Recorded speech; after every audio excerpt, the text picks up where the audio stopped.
A design which is on par with the flagship phones launched recently, a display which is great in terms of quality, a camera package which still outputs impressive videos and good photos, and when it comes to the software, it still runs the latest software, and surely you can expect at least 2 to 3 more years of software support too. Well, that's what the iPhone 12 is in 2024. But then, is it the right phone for you? Well, it depends on the type of user you are. And from my testing, the iPhone 12 as of now is a perfect phone for you if you are a light to moderate type user. And for those users, choosing a refurbished or used iPhone 12 is surely going to be a great deal. Because as of now, the refurb pricing of the iPhone 12 is very competitive. And here, as I said earlier, the design of the iPhone 12 is very similar to most of the flagship phones launched recently. And the build quality is pretty solid, such that right now, I can say that the durability has been a strong point for the iPhone 12. The buttons are still tactile, and even if it's a darker colored iPhone 12, there won't be a lot of color chipping. And actually, the back glass and especially the camera lenses, they're holding fine from scratches too. Now the charging port being lightning is the iPhone thing, and if you're going to use the wired charging method, the phone can be fully charged to 100% in less than 2 hours depending on the battery health. And for unlocking, you have the Face ID scanner hiding in this notch, and it's a very convenient unlocking method. Now talking about the notch in the iPhone 12, well, to me it's not a big letdown over the dynamic island in the new iPhones, and this 6.1-inch OLED panel is a very good one in terms of quality, and I would say it's actually not very different from the iPhone 15's display. Well, the bezels are not that slim, and also the peak brightness level won't hit the same as what we get with the iPhone 15 series, but then other than that, everything is kind of the same, and the experience you get from this display is pretty immersive. The viewing angles are neat and the colors are sharp, and overall, since Apple has used a good quality panel, the display advantage is noticeable even after this many years. Now I know that the refresh rate being 60Hz might be a letdown for some users, but then even in the iPhone 15, the refresh rate is the same, so you're not missing anything in that. And since iOS is well optimized, the 60Hz thing was not a big concern.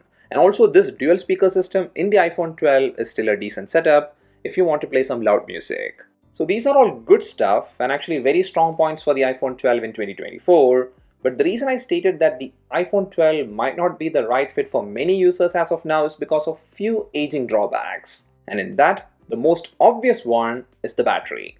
iPhone 12 has a 2815 mAh battery, and when you go for a refurbished one, the battery health is going to be less than 100% for sure, and most of the units should have a battery health under 90%, and actually if it's somewhat in the 85 to 90% range, then the screen on time you're going to get with moderate usage pattern, it's going to be somewhere in the 2.5 hour range. And that's perfect if you don't play much games or use camera a lot, and actually if it's just casual social media usage with a bit of media streaming, a few photo clicks, a bit of messaging, a few calls, well then the phone will last for a full day's use. But if you push it to a bit of heavy usage style, well then the battery just drops fast, and also the phone will generate more heat than normal. And that's the second reason which makes this phone not a perfect one for heavy users or even moderately heavy users. Now the phone doesn't lag or slow down a lot, but then the A14 Bionic chip does generate heat under load, and also with intense tasks, the loading time is more too. But that said, for most of the tasks, the iPhone 12 is still great. And I can say that it's gonna perform much better than most of the new Android phones selling in the price range that the iPhone 12 is now selling. And for sure, this phone will get more software updates than any of those phones do. Now the 4GB RAM limitation is noticeable only while doing multitasking, but the storage limitation side is something to keep note of because this phone has a 64GB variant, and it's only gonna be okay to pick that variant if you are a very light user. And for the majority, you will need the 128GB variant. But that said, the 64GB variant is the one that's going to be available for the best deal. But then if you're into clicking photos and taking videos, and you're getting the iPhone 12 solely for that purpose, well then you need more storage, and actually for video recording, this phone is still a very solid one, and even for photos, this still takes some pretty good ones too.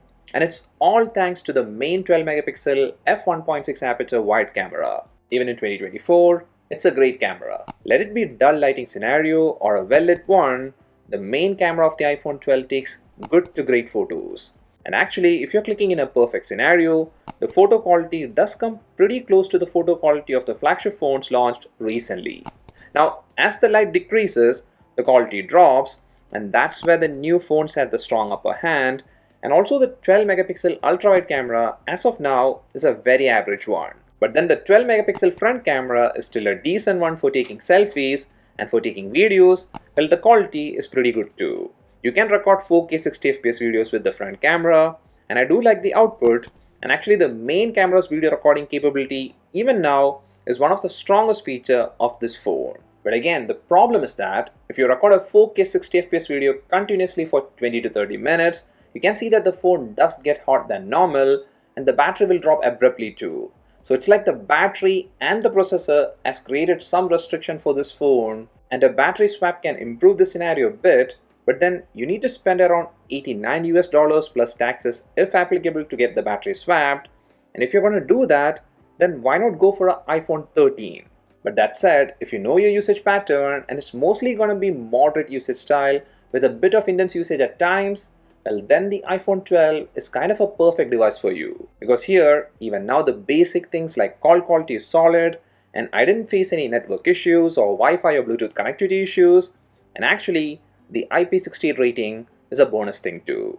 And also, if you're someone who's looking to get an iPhone as a secondary device for iMessage, FaceTime or the iOS stuff, well then also the iPhone 12 is a great option.